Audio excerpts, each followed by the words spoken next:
Crafts, అదే సమయంలో other ecosystem drones కానీ ఇవన్నీ తయారు చేయడానికి అవకాశం ఉంటుంది. ఇంకొక పక్కన ఈరోజు యాపిల్ మీటింగ్ కూడా పెట్టుకున్నాం. అందరూ కూడా వచ్చారు, మ్యానుఫ్యాక్చరర్స్ అందరూ వచ్చారు. They are very positive. Especially Bengaluru to Hyderabad కారిడార్లో లేపాడ్చి టు ఓర్వకల్ ఈ మధ్యలో ఎలక్ట్రానిక్స్ సిటీనే కట్టడానికి వారు సిద్ధంగా ఉన్నారు. వాళ్ళందరితో మాట్లాడాం. వాళ్ళు తొందరలోనే 3 నెలల్లో పని ప్రారంభిస్తామని హామీ ఇచ్చారు. ల్యాండ్ అవన్నీ ఫైనలైజ్ చేసి వీఆర్ మూవింగ్ ఫార్వర్డ్.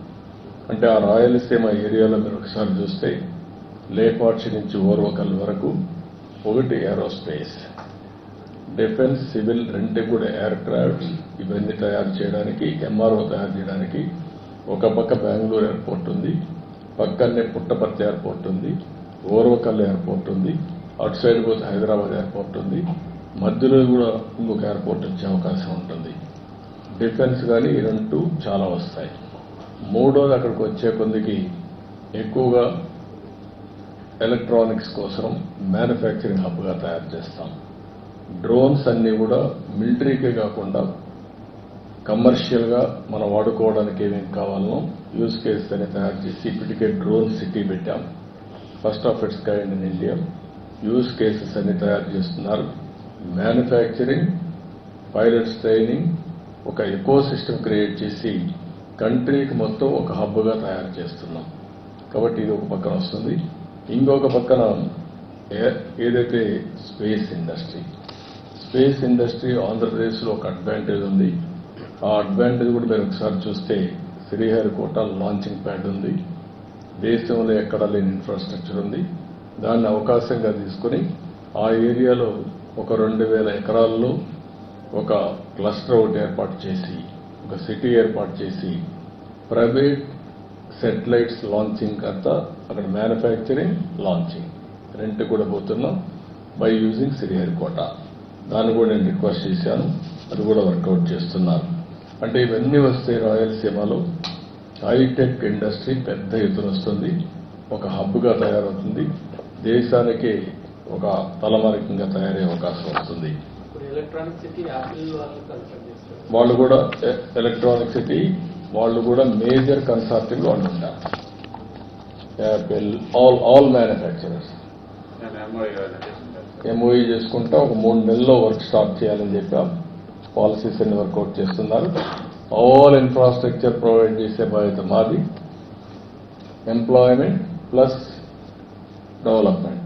ఎందుకంటే ఒక పక్కన ఆ ఏరియాలో మీకు పెద్ద advantage Bengaluru airport, air cargo, see cargo, Krishnapatnam port, road కూడా ఉన్నది బెస్ట్ రోడ్.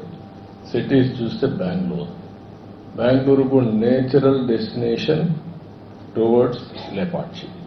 కాబట్టి ఇన్ని అడ్వాంటేజెస్ ఉన్నాయి కాబట్టి they are also showing interest. ఇది పెద్ద హబ్గా తయారు చేస్తాం.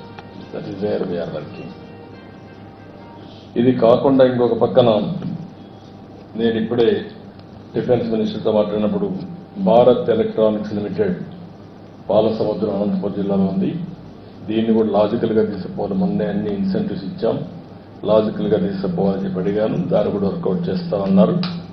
ఇంకొక పక్కన యుఏటిఎన్ఎల్, అదే మరిగా మిథాని అండ్ నాల్కో, వీళ్ళందరూ కూడా 60,000 TPA high end aluminium alloys production plant నెల్లూరులో ఉంది. దానికి కూడా అన్ని క్లియరెన్స్ ఇచ్చాం. దాన్ని తొందరలో అమలు చేయమని చెప్పి రిక్వెస్ట్ చేశాను. ఇంకొక పక్కన ఇవి కాకుండా ఏదైతే మనకు నాగాయలంక ఇప్పుడు మిసైల్ టెస్ట్ రేంజ్ మొన్నే ఇచ్చారు. అంత మునిపే మిసైల్ టెస్ట్ రేంజ్ ఫెసిలిటీస్ సూర్యలంకలో వచ్చాయి. ఈ రెండు వచ్చిన తర్వాత డోనకొండ ఎయిర్ స్పేస్ తయారు చేయడానికి ఎయిర్ ఫోర్స్ని IAF అని తీసుకోమని అక్కడ డెవలప్ చేయమని చెప్పి కోరాం. ఒక స్ట్రాటజిక్ లొకేషన్గా తయారవుతుంది. దీన్ని కూడా ఆయన కోరడం జరిగింది. దానికి కూడా ముందుకు వచ్చే పరిస్థితికి వస్తున్నారు. తొందరగా చేస్తా ఉంటున్నారు. విశాఖపట్నం కూడా మీరు చూస్తే naval equipment and weapons testing facility పెట్టమని, ఏదైతే ఈస్టర్న్ నేవల్ కమాండ్ ఉంది కాబట్టి అక్కడ national advanced of sure base పెట్టుకొని ఇవన్నీ డెవలప్ చేయమన్నాం. దీనికి కూడా ముందుకు వస్తామని చెప్పారు. అంటే మొత్తం ఇంకొక పక్కన ఆంధ్రప్రదేశ్లో ఆర్మీ కంటోన్మెంట్ లేవు. Very interesting. ఉండేవి తెలంగాణకు వచ్చాయి, తమిళనాడుకు వచ్చాయి, కర్ణాటకకు వచ్చాయి. ఆంధ్రప్రదేశ్లో మాత్రం ఎలాంటి మిలిటరీ కంటోన్మెంట్ లేని పరిస్థితి వచ్చింది. ఆంధ్రప్రదేశ్లో కావాలి, అది కూడా చెప్పాను, వర్కౌట్ చేస్తా ఉన్నారు. ఇవి కాకుండా ఈరోజు నేను కలిసింది సిఆర్ పార్టీని కలిశాను. యాజ్ యూజువల్ పోలవరం రిపోర్ట్ చేశాను. ఫాస్ట్ ట్రాక్ లో పోలవరం ముందుకెళ్తా ఉంది. 2027కి పూర్తి చేయడానికి అన్ని విధాల దాన్ని తీసుకెళ్తున్నాం. వీలైతే 2027 మార్చికే చేయాలని కూడా ఒక ఆలోచన చేస్తున్నాం. ఎక్కడ కూడా స్పీడ్లో కానీ లేకపోతే క్వాలిటీలో కాంప్రమైజ్ లేదు. ఇంటర్నేషనల్ కన్సల్టెంట్స్ ఉన్నారు.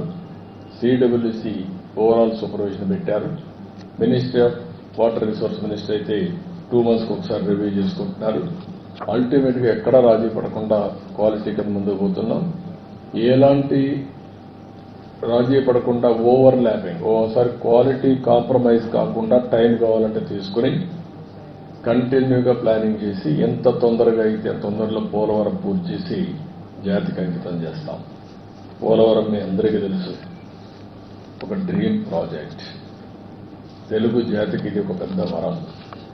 అలాంటి ప్రాజెక్ట్ని డయాఫామ్ వాల్ మొత్తం గోదావరిలో కలిపేసి ఈరోజు మళ్లీ వేరే డయాఫామ్ వాల్ 400 కోట్లతో చేసిన దాన్ని ఈరోజు దగ్గర 980 కోట్లు ఖర్చు పెట్టే పరిస్థితికి వచ్చాం.